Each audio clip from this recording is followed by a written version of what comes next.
She's developed a lot over the last few years. So shout out to Alyssa Nair. Everyone adorably calls her uncle on the team. I'm a little bit nervous. I don't know a lot about the goalkeepers now, so we'll see. But I was a little nervous about Alyssa Nair, so you never know. But there will be another. Yes, but good luck. Only one Alyssa Nair, though. Good luck to Alyssa. Wish you nothing but the best. And thank you for everything you have done for the sport. We don't have a dog this week because dogs are just finding homes. So yeah. Abby is still there, who we featured a couple of weeks ago. She's a Lab Golden mix. Yep. Really, really adorable, guys. Go check her out. Honestly, holiday season. Please. There's nothing that besides, I feel like I have to say this, besides my human family. You do have to give it. I have to give a lot of love to them. A little bit. But there's nothing, and I think you feel the same, that you're more thankful than your dogs. Let's see. Can you go live? Because they get us through so much. They're our best friends. Mm-hmm. They get us through so much. And I will constantly say, and this is my saying only, and I will have it forever in life, is if we all just viewed life on a day-to-day basis through a dog's eyes, this world would be 100%. An amazing place. 100%. If I went on and on about my dogs and what they've gotten me through in my life, mm-hmm. we would be here for a long time. They are just a world without dogs and cats. Yeah. Wheels and cats. I got it. You're missing out on a lot. You really are. CB, I'm going to throw you best, not shout out, shout down yet. Mm-hmm. Just, I love to do the best thing I heard. This doesn't even fall under this category, okay? Yep. Jerry Jones. I feel like I Jerry Jones and Aaron Rodgers every week. Jerry Jones did not rule out a contract extension for Mike McCarthy. He said, I don't think that's crazy at all in a radio interview. This is a Super Bowl winning coach. Mike McCarthy has been there, done that. He has great ideas. We got a lot of football left. Jen, this one's for you. I put up the trash gif. Number one, is that just trash talk? Is he just trying to get his coach through the season? Yeah, big win on Sunday.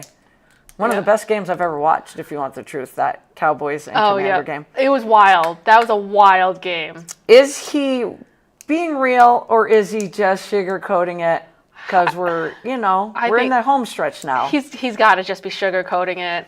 No one can be that head in their butt. Oh, shout out to Jen. She's like, love the trash. I will, however, give a shout out to Alyssa Nakken, the first woman to coach a Major League Baseball game. She is now leaving the San Francisco Giants, to join the Cleveland Guardians. She made history in 2022 when she took over as first base coach following an ejection. She's a former college softball star at Sacramento State. Wasn't she with the Yankees? I'm not sure. She had joined the San Francisco Giants in 2014, promoted to a spot-on manager on Gabe Kapler's staff, becoming the major's first full-time female coach. Mm-hmm. She has now been hired by the Guardians as assistant director within player development.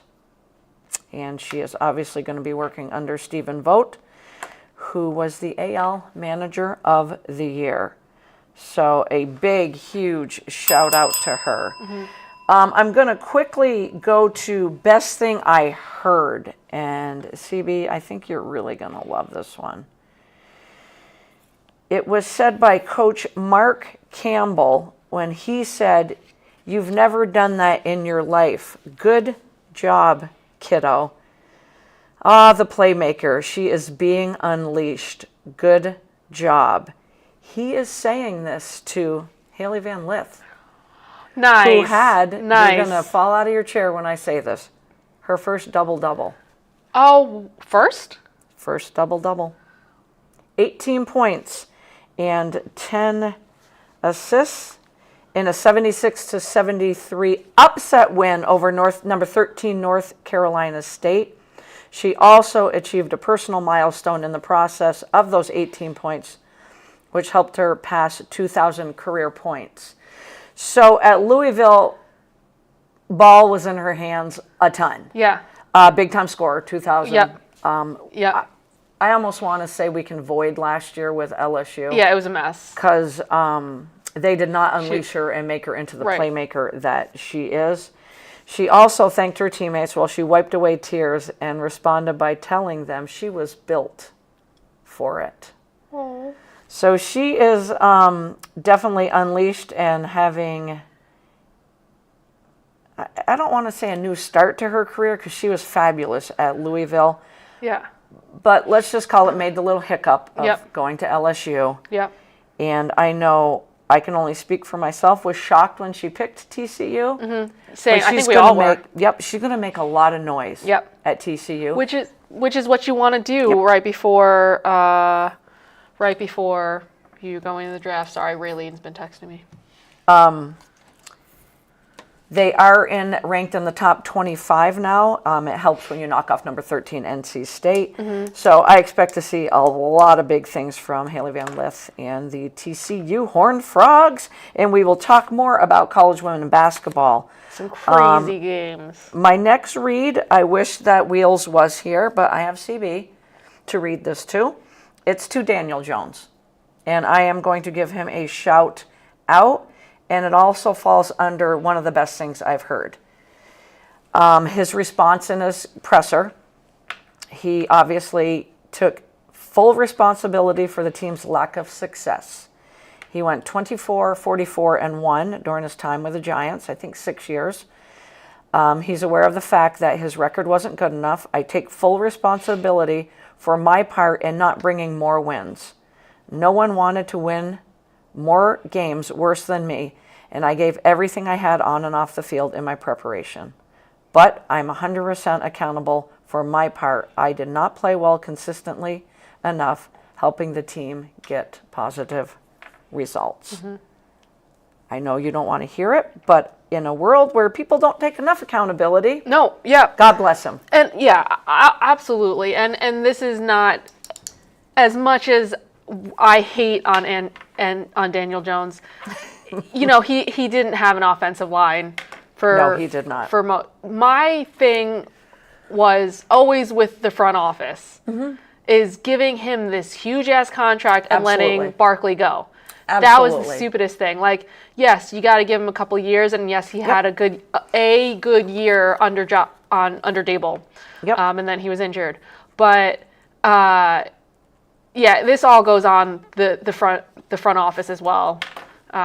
He's a good guy, and I wish him nothing but the best. Yes. I just didn't agree with the contract that he was given. 100%, and I agree with that wholeheartedly. Right. I really, truly do. He signed with the Vikings today. Did he? Yes, what I heard yesterday was it was going down to the Ravens and the Vikings. Yeah. Raiders wanted him. He wanted to be with a playoff contender. He now landed with the quarterback whisperer in my eyes. Yeah. I mean, Kevin O'Connell's a fabulous head coach, but the guy can coach up quarterbacks. I will give him a ton of credit already with what he's done with Sam Darnold. Hell yeah, absolutely. So we all know J.J. McCarthy out with the ACL, actually had a follow-up procedure recently as well. So Daniel Jones will slide into the backup role. And I think he'll do great in that type of role. And continue to learn. That's what he's going to do day in and day out. Yep. At practice, preparation, and learning from Kevin O'Connell. Right. And that's just like the type of person he is, right? Right. He's going to be the first one in, last one out, Absolutely. right? And that's why the Giants wanted to keep him on and wanted to invest in him because he is that type of player. And I think it's also like a confidence thing, man. You didn't see, there were games where he just looked like he didn't want to throw the ball, right? And when you're a quarterback, like... I hope he takes, instead of a Zach Wilson, Trey Lance road. Yep. I hope he does take a Sam Darnold type role. Baker Mayfield bounced around. Yep. I mean, we're talking Baker Mayfield and Sam Darnold are the two quarterbacks that were taken number 1 overall. Yep.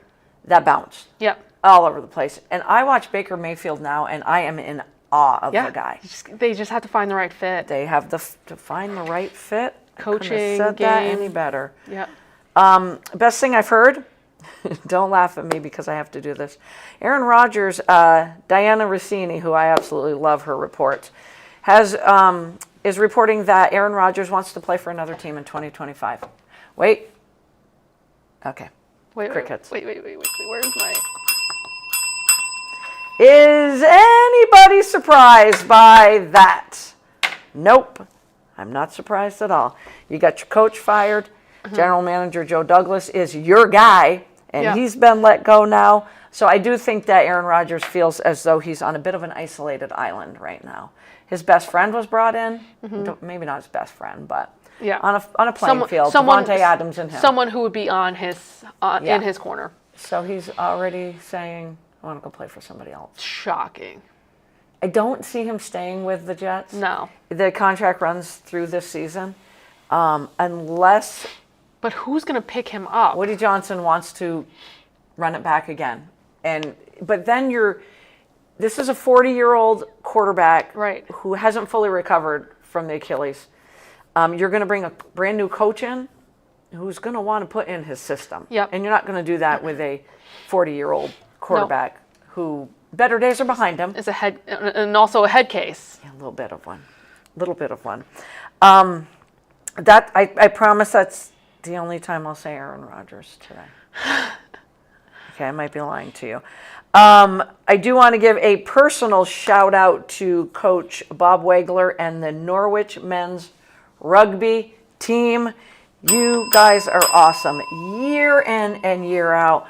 I had the honor of coaching one of Coach Wagler's daughters in high school, and what a heck of a player. But along with the player comes the parents, and that gave me a beyond blessed opportunity to get to know Coach Wagler. And I'm going to have to look up before next week how many years he has been the head rugby coach at Norwich. But they are moving on to the championship. They have so many under their belts. I got to get more info, but I saw the picture, wanted to get the picture on and give Coach Wagler a ginormous shout out from my heart. And that guy is he's one of those dudes that you could just sit and talk to forever. Aw. He's one of those dudes that at the end of a high school basketball game will walk up to you and go, well, in that third quarter out of the timeout, I wondered, what the hell is she doing? Obviously meaning me. Yeah. But you knew what you were doing, and it worked. And I'm like, thank you. And coming from him, if Coach Wagler says that to me, it's a moment I will never, ever forget. Great guy. And just keep it going. Bring home another championship. My biggest shout out, if I could just find, here we go, is to Coach Gino. Yes. Coach Gino Auriemma on win 1,217, passing Tara Vanderveer. CB's got some great pictures. I love Paige Beckers in the wig. And this is what Coach Vanderveer said. This is yet another outstanding milestone in a career filled with them for Coach Gino Auriemma. The level of success he has maintained at UConn over 4 decades will never be duplicated. Nope. But his tremendous legacy extends far beyond any number of wins. It lives in the lives of the countless young women he has positively influenced throughout his career. Here's the big one. Congratulations to Gino and Chris Daly on this incredible accomplishment. Behind successful coaches is a pretty good assistant coach that they feel comfortable with. And Coach Daly has never wandered. You know, we all know Coach Daly could have been a head coach if she wanted to be. Oh, yeah, absolutely. She found her niche. She found her home. She found her person. He found his person. Yeah. And it has worked for over 4 decades. I love Paige Beckers and the Chris Daly wig. Yeah. Did you see where they gave her like a little like gift like trophy thing? I did not. And they were like doing like an announcement, and they were saying like, oh yeah, and she's stepped in for Gino when he's been out, going to a record of 17-0. I was like, do you really need to put that? God, that is amazing. And even she chuckled. She was like, because when you're looking at Gino's number, and then but she stepped in and is 17-0. I did not see that. That one would have. Yeah, that one would hit. That's awesome. I was like, It takes a team. It does absolutely. take a team, and I can just attest to it on a high school level that you have to feel very comfortable with your assistant coach. I had a parent come to me one year, and I had a very young team, and asked me if I wanted any help, and I was a lot younger, and I'm like, ooh, geez, don't even know this person. But my gut didn't let me down, and your gut never lets you down. So he started hanging around more practices, and I said, Fred, why don't you just join me? Yeah. So he was my assistant coach for the 4 years that I coached his daughter. She made the team as a freshman. Very talented class. And here's this is how comfortable you have to be. When he left after Lacey graduated, I learned so much from him. Mm-hmm. He kept saying he learned a lot from me, but I was like, you have no idea what I learned from you. Because I was still in the early stages of my coaching career. Yeah. And helping to coach Macaulay out at Spalding, you're sharing the same brain, so to say. Right. And you know how the other feels, and you know what they're thinking, and it's a very special bond. It really is, and they exemplify that to the utmost at UConn. They really, truly do. And congratulations, we knew it was coming. Yeah. Coach Gino. Once he signed that 3-year deal that he did last year. Yeah. I thought he was going to stick around for one more year this year with Paige. Yeah, me too. I thought just one more year. I really, really did. I'm like, I think this is it. He'll get the win record, and I know. I thought he has a good chance to win the title, and goes out with Paige. Yeah, I thought he was gonna do a Coach Bluter and just leave when Paige leaves. And this is not a shout down per se. Mm-hmm. It's certainly not a shout out, and it's the best thing I've heard for this first half of the podcast. It's utter confusion on my part, because I have been around watching NFL football all my life. I grew up in a football household. Mm-hmm. We all had our own teams, which still is, it seems comical to me, because sometimes you cheer for, who's your dad cheering for, who's your mom cheering for, Never was like that. Yep. We had the Giants, we had the Bears, we had the Steelers, and we had the Dolphins. Wow. In my household. Wow. But my sister and I always backed one another. I would always cheer for the Steelers. Dolphins aren't doing well. We constantly would cheer for each other's team. Yep. And I can't believe I'm going to say this on the eve of Thanksgiving, when I'm extremely thankful for my sister. But what the hell were the Steelers doing last Thursday? I know I'm going back almost a week. Yeah. But you do not beat the Baltimore Ravens on a Sunday. Right. To take over first place. Yep. 4 days later, you lose to the Cleveland Browns. Yep. I know how tough the AFC North is. We all know that. But still. I think they were, what were they favorites by? It was a lot. It was quite a bit. It was a lot. Was it 10 or something? I don't know. They were favorites by a lot. I mean, I think Cleveland went in at 2-7. I don't have the record. It something doesn't like matter. That. Something it was like that. In that wheelhouse. Yep. 2-8, 2-9. I don't know. Gail texted me the next morning, and I had to be honest, as we always are, and I didn't sleep. I was so mad at them. I'm like, what are you doing? And I feel like their defense let them down. Yeah. When push came to shove. Yeah. Jameis Winston, I could read his body language was, I'm just going to chuck the ball. Yeah, why not? TJ Watt had 0 sacks. He would flush Jameis out of the pocket, Winston's like, I'm chucking it, and his receivers went and made some plays too. Yeah.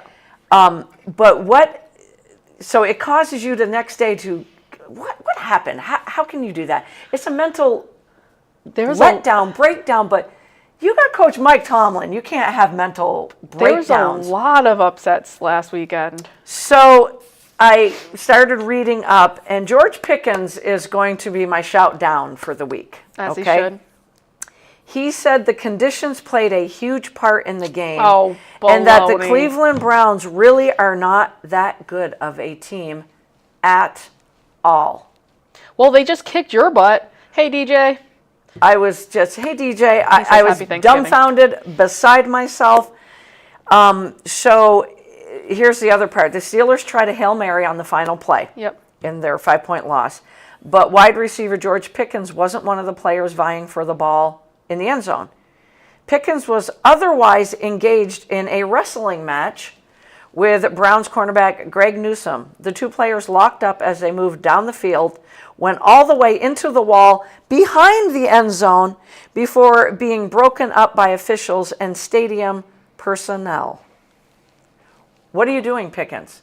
What are you doing? I get he's one that's gonna talk a little bit. But Newsome went on to say that he's just not a very tough guy, meaning Pickens. So if you're going to come out the next day and say the conditions played a part, they don't. They did, but they don't because you're both playing in it. Mm-hmm. Both teams are playing in it. And to say that the Cleveland Browns are really not a good team at all, that's not very smart on your part. The other thing I read that I'm a big TJ Watt fan, so you had two of the best pass rushers in football. Mm-hmm. You had Myles Garrett and you had TJ Watt. Yep. Myles Garrett recorded 3 sacks. TJ Watt had none. That's crazy.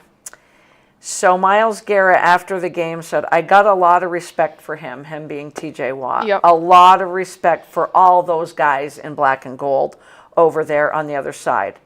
But I'm number 1. And that's what I am. Edge 1 Defensive Player of the Year, which he is. Yeah, I mean, how can you argue? My sister's going to be so mad that I just gave a ding to a Cleveland Browns player. Mm-hmm. The other interesting thing, that's why we called the show, what do we call it? Thursday Night Blenders? Yep.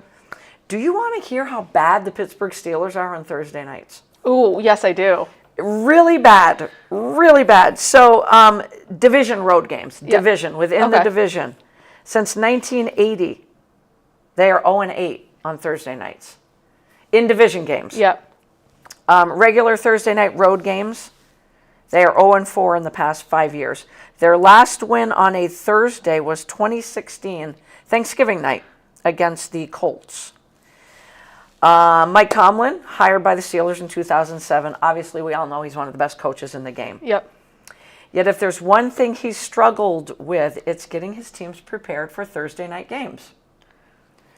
In his 18 seasons on the job, that's a long time, Tomlin has been the coach for a total of 11 Thursday night road games.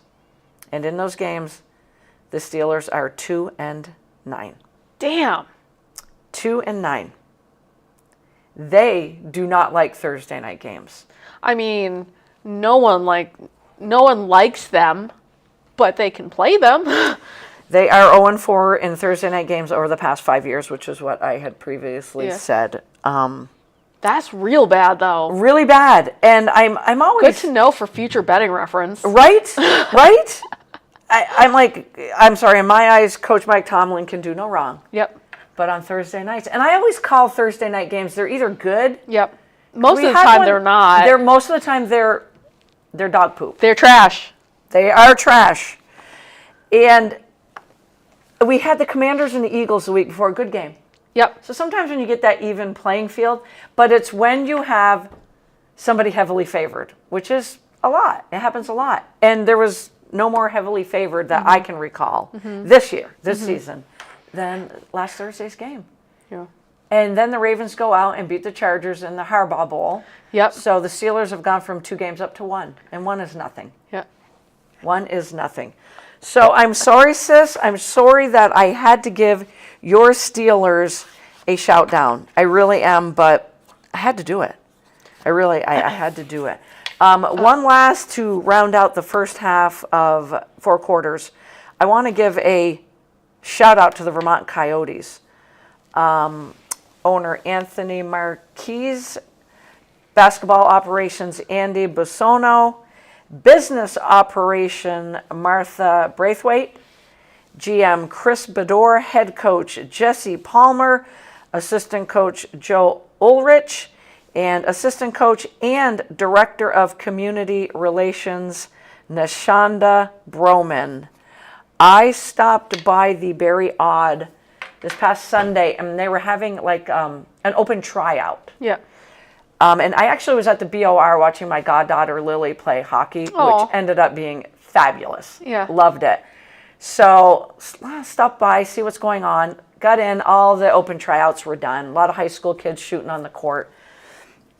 And Rodaline Fremont came over to me, which I have to give a shout out to because she cooked 4 turkeys for the event. Damn. And said, you should go downstairs and have a bite to eat. And I'm like, no, good. I just was hoping to catch the open tryouts. But hockey got my attention, which I normally don't say hockey trumps basketball. But then she told me Nashanda was downstairs. So I'm like, I got to go downstairs then. So beautiful turkey dinner with all the fixings. Anthony is taking pictures, handing out food, got his camera rolling. And I got to literally meet everybody I just mentioned. I didn't get to meet one of the assistant coaches or Andy Busono, but talking to Anthony, Martha, Chris, Jesse Palmer, the coach, which is funny, Jesse Palmer. Yeah. Known Nashanda. All of my coaching career, pretty close to all of it. And if you think I'm the mayor, I don't even come close. Really? Nashanda that is blows my mind. The mayor of all of Vermont. I'm just going to throw that out there. What a fabulous event. Great to get to know one another. Ran into JD Green there as well. But what a fabulous day to open up the tryouts.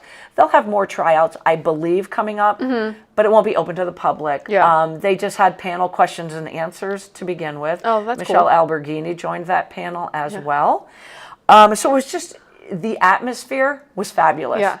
And they are so embedded and invested in this community. All right, I have to ask you about Michelle later. But anyways, so a couple quick comments, specifically DJ saying, how about Giants getting rid of Barkley to keep money for a QB they got rid of? Right. And then arguably Barkley wouldn't have done what he is doing being the Giants O-line. Just because of the Giants O-line. DJ, these are my reactions. Dang, I wish I could see the reactions. I can't. It was like a mad. It was 101 Dalmatians where they're like smoking a pipe, so pissed off, and then Stitch crying. Oh, that's a good one. So that's my reaction. That's a good one. So as we are already in the second half of the podcast tonight, I do want to give a quick shout out to this team. Notre Dame, not the football team, the Notre Dame women's basketball team. I know we are so early in the season, but CB, women's college basketball is... They didn't look back. Against number 3. Okay, so Notre Dame was number 6 going in, playing number 3, Juju Watkins in USC. Yep. Kiki Iriafen. Yep.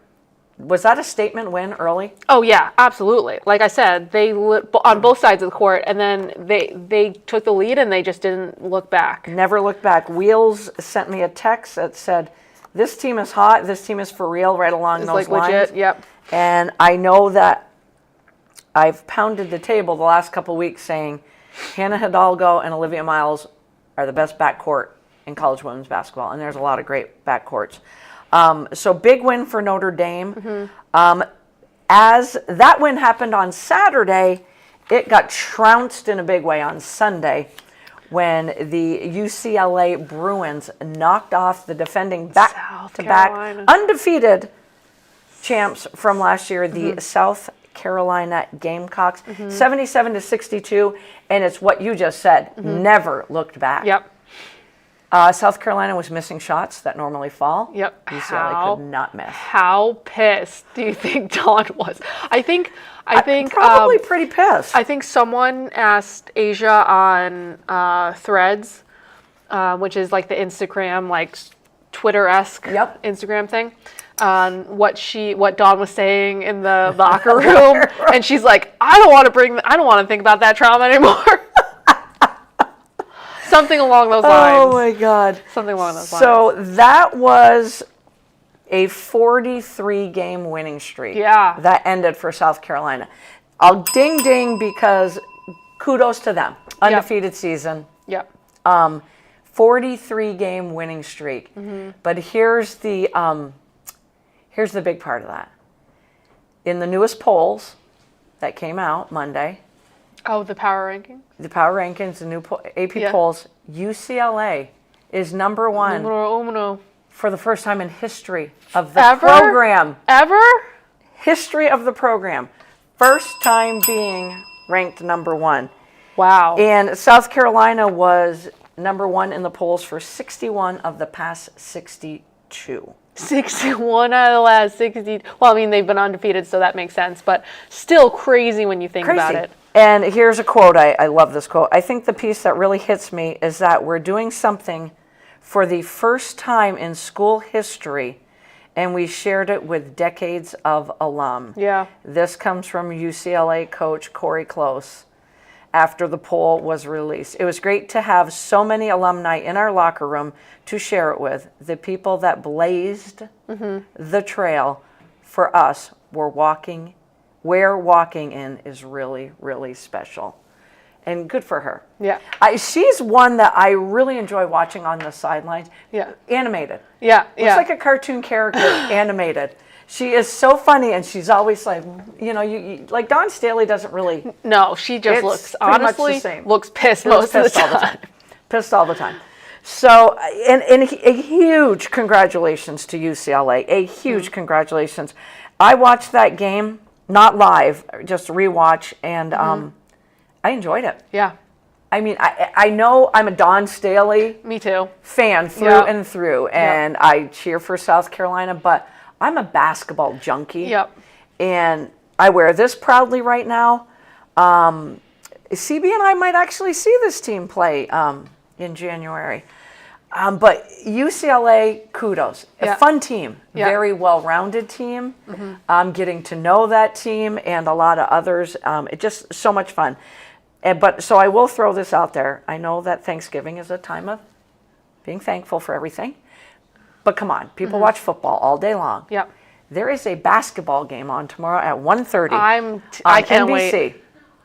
It is South Carolina going up against number 8, Iowa State. Yep. And Audie Crooks and company. Yep. So now we're going to see what this South Carolina team is made of. You said it's a 1 o'clock game? 1:30 1:30 on NBC, I believe. Check it out. But now we're going to learn what they're made of. Yep. Because every season, it's college basketball. It's different teams. And it's, what is it? What is the Giants? Is it Giants, Cowboys, the 1 o'clock game? I think it is. And then we go, no, the first one is Detroit. But that's like a early game. So like noonish, right? Yeah. Then it is Giants and Cowboys. Okay. Which, you know what? I think it's going to be a good game. You're not going to tell me it's not going to be a good game. I'm not going to bet on it. Oh, okay. And then the night game, I'm not going to watch. I'm not going to watch that one at all. So big shout out to college women's basketball already. And while we're giving them a shout out, I'd be remiss if I didn't mention this team right here. Yep, that's right. The Kansas Jayhawks. Wave the week. All right. Yep, Jayhawk. Did I put my hat on? Oh, I didn't. Who beat Duke last night 75-72 to retain their number 1 ranking atop the polls. Oh my they are goodness. 6-0 on the season. Wow. So and it's early. Yeah. I get it. Yeah. We're talking March Madness a long ways away. Yep. But that's a big game. So you had number 1 against number 11 Duke, but it's the 2 losses already. And I'm going to give this a quick shout to you, CB. So number 4, Auburn, is also 6-0. Coach Bruce Pearl's got his guys playing great right out of the chute. They knock off North Carolina Tar Heels 85-72. They're the 12th ranked team. So now Duke and North Carolina are already 4-2. Wow. I understand they're usually undefeated at this point. But you're playing tough schedule. Alabama, 5-1, 9th ranked right now, with last night an overtime win over number 6 Houston Cougars, 85-80 overtime. This is just great basketball. And Colorado, actually I'm going to back up a little bit more. 2 nights ago, the defending back-to-back champs, UConn Huskies. Yeah. I think it's the Maui Invitational, but I'm not sure. 2 nights ago, these are unranked teams. Yeah. They lost to Memphis, 99-97. First of all, how do you like that score? 99-97. Handing UConn their first loss of the season. Okay? Memphis sitting at 5-0. Anthony Penny Hardaway, coach at Memphis. The next night, last night, they play unranked Colorado. They knock off UConn 73-72. Whoa. Both teams unranked, but a combined record of 10-1. UConn is now 4-2 on the season. Oh, boy. Along with Duke, North Carolina, Houston Cougars are sitting at 3-2. That's wild. Some wild crap right there. Sorry, my buddy wild stuff going on early in the college basketball season on both men's and women's side. So I feel like you have something you want to say over there. My buddy just texted me, my buddy who's the Yankees fan. The Yankees have reportedly upped their bid for Juan Soto and have told him they'll include multiple opt-outs in his deal, per John Heyman. Then he also said, I hate the Dodgers, which I know. The Dodgers signed Blake Snell. Oh, okay. I'm not that angry about that, though. Ding, ding, because it was going down to Yankees, Red Sox, Orioles, and all of a sudden it was reported today, 5-year, $182 million. That's too much. To go pitch for the champs. That's too much. But the Angels got the Japanese pitcher. Oh, they did? The rookie. That I didn't know. I'm pretty sure. I'll double check that, but because everyone thought he was going to the Dodgers, right? And maybe that's why they went all in on Blake Snell. I thought the Blake Snell, I was surprised by that. But Blake Snell, who can't stay healthy to save his life, he's now got the contract he wanted last year, this year. Yeah. But you're pitching for the Dodgers. Yeah. You can win 2 or 3 Cy Youngs. You have a star-studded lineup to go pitch for. So let's see how many times he lands on the IL.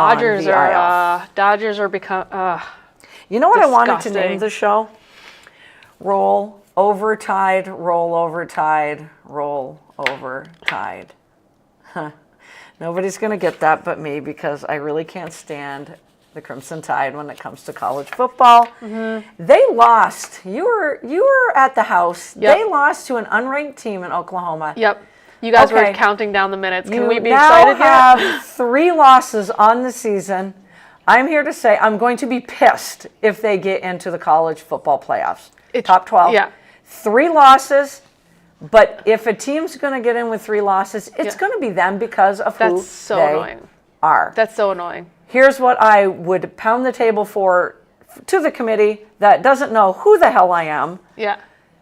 CB, they lost 24-3. That's insane. They scored 3 points against an unranked team. Would you put them in the college football playoffs? No, not at all. They destroyed that program in record time. I'm beside myself, and I'm going to be pissed if they put them in the top 12. That'll be, crazier things have happened. So as we sit here right now today, number 1, Oregon Ducks have been there for quite a while. Yep. And a lot of this goes down to your conference, winning your conference. We are actually in the final week. Did you know that? And there's some great games on, starting tomorrow, Friday. There's final week already? And then they'll have their conference championships. Yep. Which I don't think should ever factor in, because it's the 2 best teams in each conference. Right. So a lot of the rankings go down to the conference champions. The SEC is supposed to be the powerhouse. Yep. Yeah. All anyone talked about. That's where all the money is. Yep. Right now, the ACC is sitting as the prettiest team, I think, with, and I love saying this, with SMU and the University of Miami. And the University of Miami, if the season ended today, would be the number 3 ranked team. Damn. So right now, if the season ended today, you have Oregon, Texas. Trap game is happening for Texas, though. It is Texas A&M, and it's not much of a trap because you're talking 3 versus 20. Yep. But if Texas loses this game, and Texas A&M has to win this game. Yep. So we got Texas, we got Miami at 3, Boise State, who's one of the best stories in college football, at 4, Ohio State, the powerhouse, at 5. Yep. Penn State, this team right here, I don't know why the committee loves them so much because it's not pretty. Nope. It's so not pretty.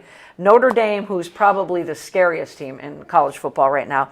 Georgia at 8, Tennessee 9, SMU, the other ACC team. And then Indiana and Arizona State will round out the top 12. Indiana fell because they were like 2 or 3, and they got pummeled by Ohio State. Yeah. But I give the committee credit for not knocking them out of the top 12. I really do. But it really is the collapse of the SEC. It really is. If there's one game I want you to watch this weekend, honestly. though, I think there's 2 games. Okay? I gotta write this down. 2 games. Yep. So we've got number 3 Texas, the one I just mentioned, at number 20 Texas A&M. Oh yeah. Rivalry game, big game before the regular season ends. It is 7:30 on ABC. Okay, and that's Saturday game? Saturday game, I think. God, as I say that, CB, I'm not sure. Because there's a plethora of games on Friday as well. I do think it's a Saturday game. Okay. Also on Saturday at noon, it's, I've got them up here. It's these 2 teams, game of the week, number 15, South Carolina, at number 12, Clemson. This game is going to go a long ways in deciding who's going to make the CFP. And nobody hotter right now than South Carolina. If I had to name a second team, I would say Clemson. Nice. Some other games on Friday, you got Nebraska at Iowa, Oklahoma State at number 25, Colorado, which should not be a good game, but how did Coach Prime and the Buffaloes lose to Kansas? Again, this team right here. Yep, and they went in with 4 wins, I think. Oh 4 my wins. gosh. 4 wins. Oh my goodness. The trap game could be Oregon State at Boise State, Boise being the number 11. And Elizabeth Mottler, who was on our show last week, I'm going to give you a huge shout out. She will be at the Paul Bunyan Bowl, which is Minnesota at Wisconsin, where her husband is from. Another trap game could be Notre Dame at USC, but I doubt it. All right, I'll get away from college football and we'll move on to the NFL for the last quarter, but I have to tell you, I follow recruiting too. You know I love college football. Yep. So this young man is the number 1 overall recruit. His name is Bryce Underwood. He previously flipped, and we're talking Michigan football is having a down year. Yep. It happens. Win the championship, Harbaugh's not the coach anymore. Not stealing signs. So now you got to recruit, you got to build, So this young man, the number 1 overall recruit, just flipped from LSU to Michigan. Oh, wow. Quarterback, number 1 recruit. Second up, Julian Lewis, another top quarterback recruit, committed to USC and Coach Lincoln Riley. He just flipped to the Colorado Buffaloes and Coach Prime. So Coach Prime, I don't think is going anywhere because he now has his quarterback once his son moves on after this season.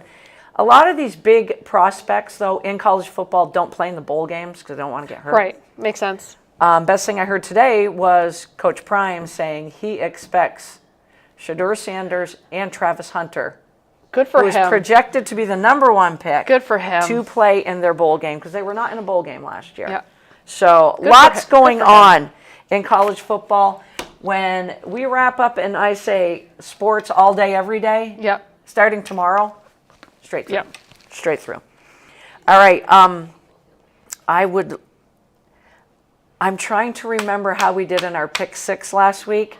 Because my folder's over there. I don't think I did great. Wheels, actually, because she had 2 rough weeks, yeah, had the most wins with 5. I think I had 4 and you had 3. Yep. So it put you and I tied. Yep. And Wheels just 3 behind because she was 2 behind.